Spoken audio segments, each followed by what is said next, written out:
Welcome to Nicki's Crochet Podcast. I am so excited for you to be here. We have a brand new guest. It is Sarah from Ned and Mimi. And be sure to subscribe to my channel as well as her channel because we're going to make sure we're all growing, right? And we're all having fun things to share with you, new things. And of course, these podcasts are to reveal some things you've never heard from a designer before. So I'm excited to introduce you to Sarah. Hi, Sarah. How's it going? Hi, it's going great. Thank you for having me. How are Of you?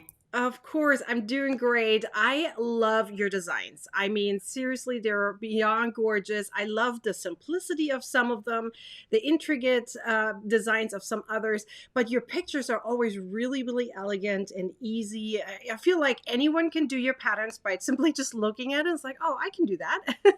It's so beautiful. I absolutely love how you developed as a designer. But why don't you tell us a little bit more about how did you even get started? Like, who taught you how to crochet and how did it become a business? Sure, yeah. So I think my story is probably similar to many people's actually. So I learned crochet as a child. I was probably 8 or 9, and my mom taught me. And I didn't get very far past granny squares and just like simple single and double crochet things. And then I stopped and didn't crochet for ages and ages and ages until I was expecting my first baby. And that was 10 years ago. So then, of course, I decided I'm going to make a baby blanket. And that's kind of when it started. Yeah. So I had 2 more babies after him, and I made each of them a blanket. And then when my youngest was 1, I'm going to say, so probably 3.5, 4 years ago, I just kind of got it into my head that I would like to start designing my own patterns. And I was never very good at following patterns. Like anything that I bought or saw online, I was always kind of trying to change it and do it a little bit differently. Yeah, so that's how it started. So I eased myself into it. Like I wasn't full time or anything by any means from the start because my kids were all very small when I got started. So it's taken a few years to ramp up. But I've been working full time on the business now for the past year. So yeah, it's really, really exciting. I kind of can't believe that it has come to this, that I'm actually doing this full time now. It's a bit insane to me in a lot of ways. I know. I remember the first time when I really got started, and I was like, I want to earn some extra money on the side, having some fun. For me, it was just to earn a little extra. I didn't realize it's going to blow up, and at some point, I'm going to be full time. I had no idea. So, but once you came on the scene, I was like, oh, she has some beautiful designs. I really, really love this. So, you inspired me to one of my patterns, and it was the diagonal chevron. I really love that Oh, stitch, really? and you actually inspired me to that. Yeah, so I designed a bag with it actually, and I made a hat with it, but I changed it up from single crochet to double crochet. Ah, So it makes it a little bit bigger, and for bulky yarn, it looks different, slightly different, but it's still there. The look is still there. Absolutely love it. So you inspire me. So I love it. oh my goodness. Thank you. I don't think anyone has ever said that to me before. That's so sweet. Do you have any pets? One of the questions I got from our audience is whether you have pets and how do you handle that if you do have pets? Let's ask first. Do you have pets? I have no pets. You have no pets. Okay, No but problem with or dog hair or animals pulling up my yarn or anything. you do have kids. Yes.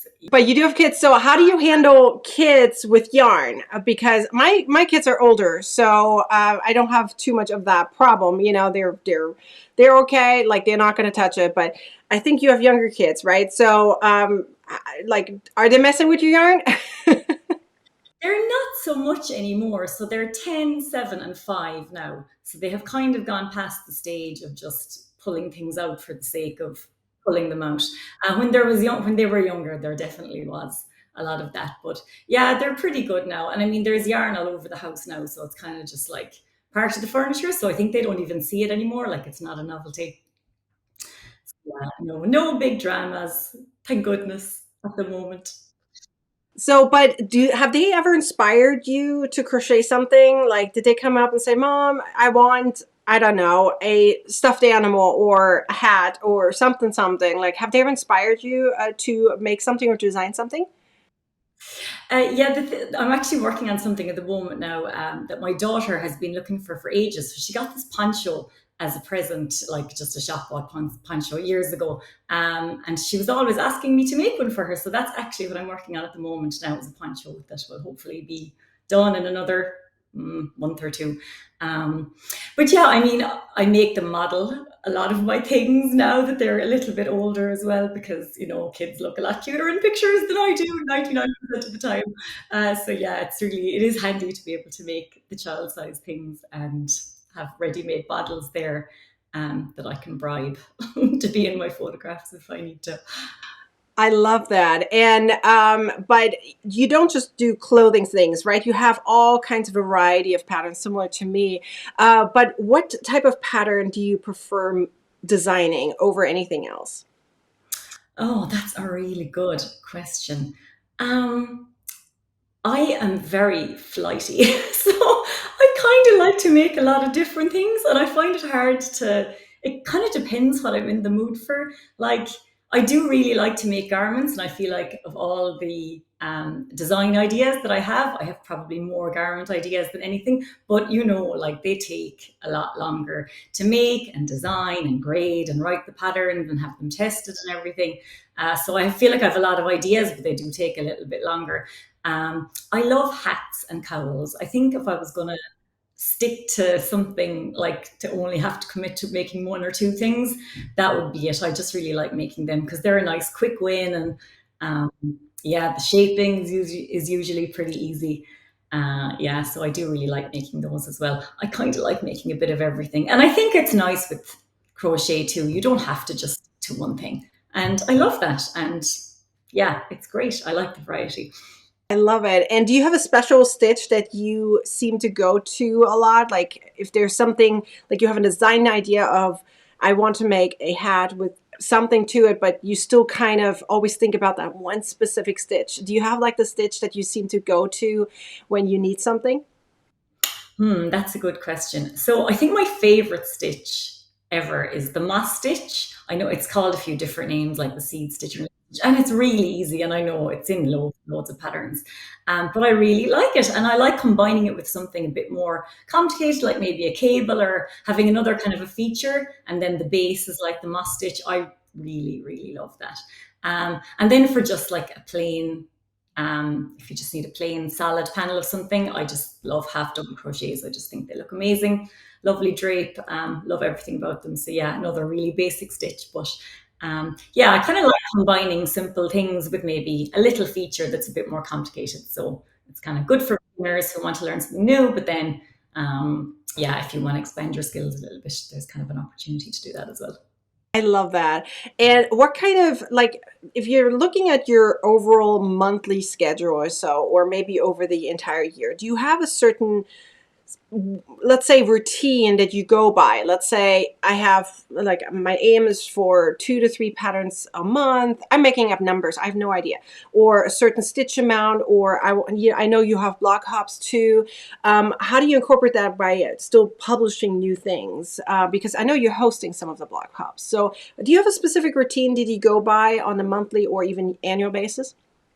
Yeah, I wish I was a bit more organized. So this year I have tried really hard to plan out in advance, but I'm definitely terrible for biting off a bit more than I can chew and kind of saying yes to too many things and planning that I can do so many things. And it just doesn't leave a lot of room for error. If anything goes wrong with a design or if there's something that's just not like getting there on time.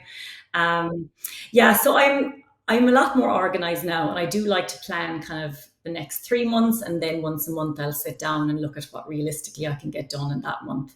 Um, and one thing I've learned this year is to plan for a lot less work over the summer. So I did not, I don't know why, but my kids were at home for like 3 months almost, and I don't know why I didn't think that that would affect my work hours a lot, and it did.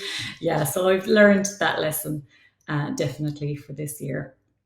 um, Day to day, my kids are in school most of the time, Monday to Friday, so I do have a good chunk of time in the middle of the day to get some work done. But it's a time consuming business. I kind of didn't realize how much there was to it when I started. So yeah, it's definitely not a get rich quick scheme, I would say. Nope, nope. I think it took me at least 2 years, and then I was full time.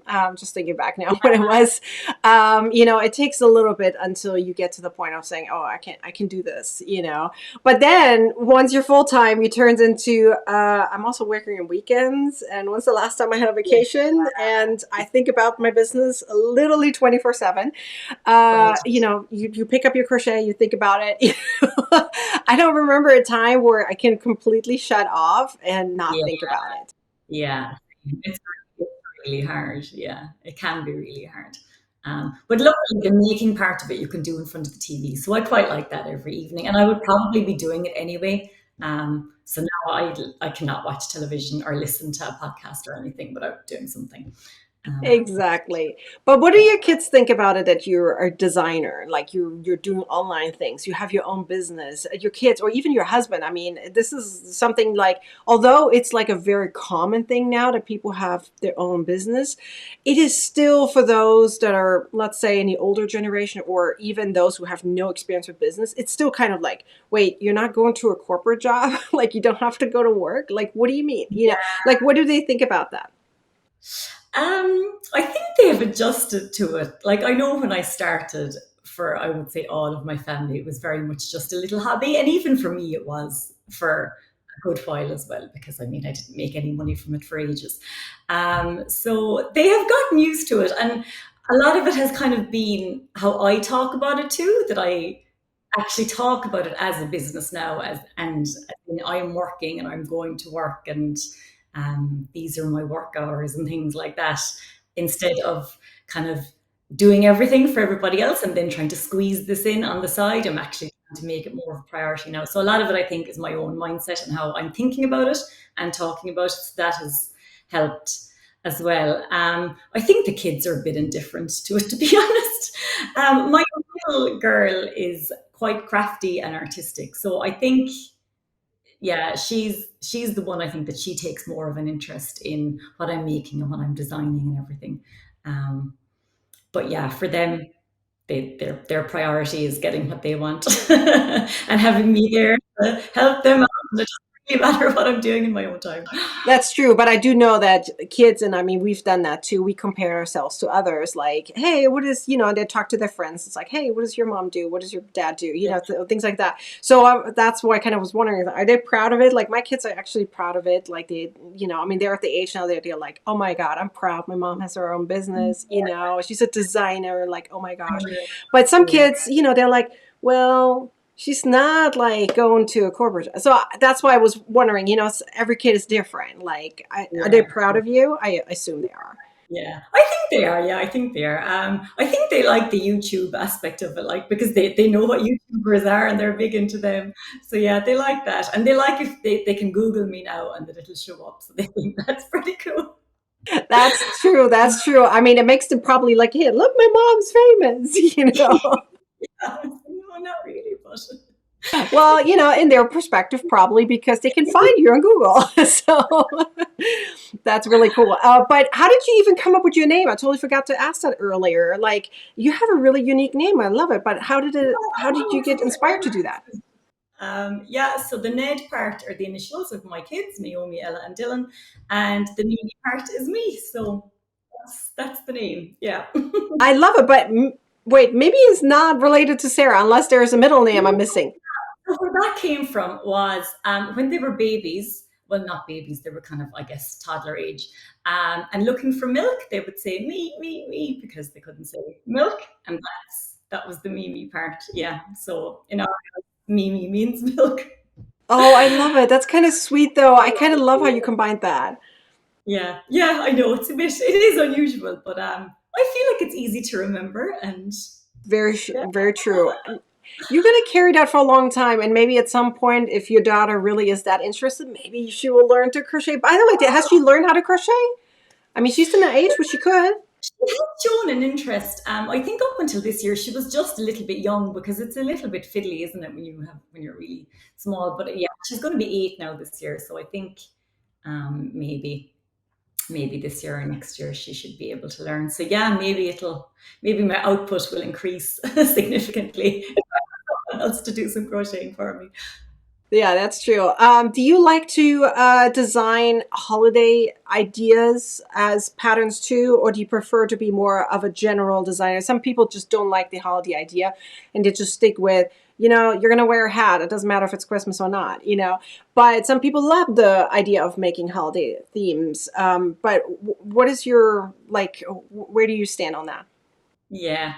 I would say most of my patterns are probably kind of more geared towards the rest of the year. I do have some Christmas themed things, and Christmas would probably be the only holiday that I'd kind of design something specifically for. Like for us, Halloween isn't really a big thing, or like the whole pumpkin thing, we don't really have or do that much. Um, but it looks amazing, and I do love autumn. So I'm always kind of jealous of all the people that have their like beautiful autumn kind of scapes and decor and stuff. It's not as big for us, whereas Christmas is. So yeah, I think Christmas things are the most holiday specific designs I would make. Yeah.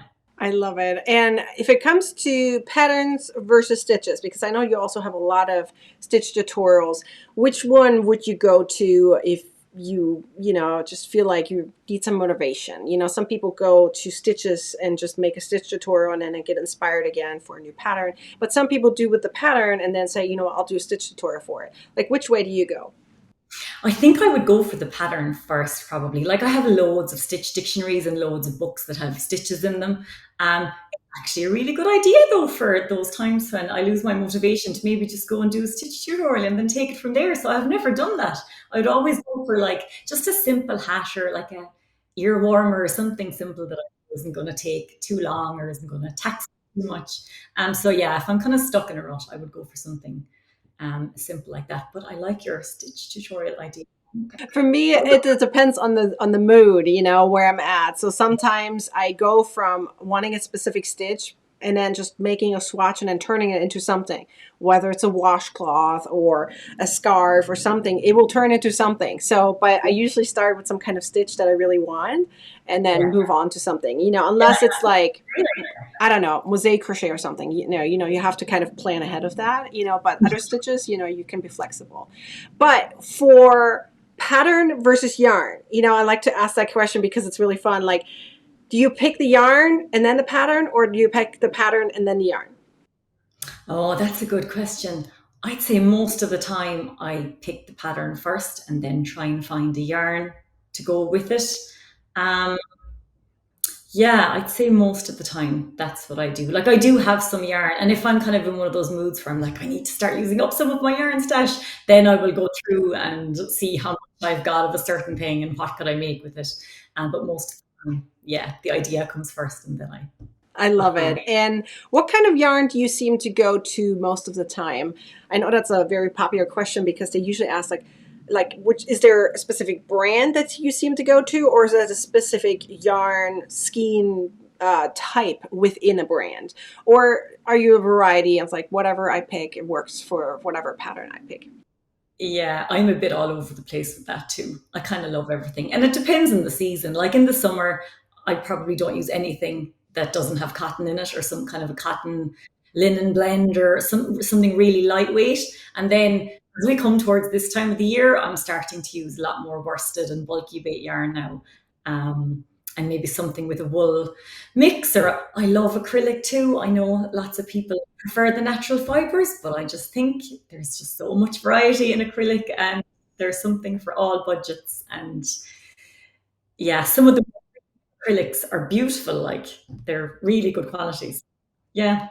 Yeah, and sometimes I notice that the boldness of the colors are better with acrylics. Yeah. You can make it any color under the sun, can't you? You're not like, it's not really affected by the fire type or anything. Yeah. So, I have also noticed it depends on what creator you are. Like I've noticed that the crocheters are more tending towards acrylic, versus knitters, they seem to be more of the natural fibers. That seems to be a split thing. I don't know if that naturally happens. I also noticed that knitters are more willing to pay for premium pattern, premium yarn versus crocheters. It's less of them. I don't know. Is that just me? That seems to be the the trend that I'm seeing. Yeah, I don't know. I guess crocheting uses a little bit more yarn than knitting, doesn't it? So maybe to make a similar sized item in crochet versus knitting, you would have to buy more yarn. So I guess maybe that's part of it too. Because if you're making a crochet sweater, like that's a nice amount of yarn. That's very Usually. true. I also noticed that knitters seem to, obviously because of the way they knit, they seem to be going first more to the thinner yarns versus the thicker yarns. Yeah. I wonder if it's depends on where you are in the world as well. Like I know in Ireland and the UK, like growing up, DK or weight three yarn is by far the most common and popular yarn. I notice in the US there seems to be a lot more worsted, like there's a lot more patterns for worsted weight yarn. So yeah, I wonder if it's something to do with that as well. Yeah, it's interesting. That's a very good point. Like I prefer worsted when it comes to anything. Like sometimes TK, I feel like when I touch it, it's like, oh, so thin. Like It will take forever. Yeah, why did I start this?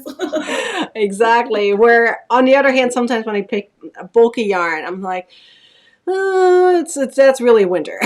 like That's real snow weather crochet for the bulky. exactly. Unless it's like cotton or something, then I will turn it into like a basket or something. Oh, it doesn't have to be cotton, but it can be anything that's like more of a like t-shirt yarn or something of some sort that's typically thicker.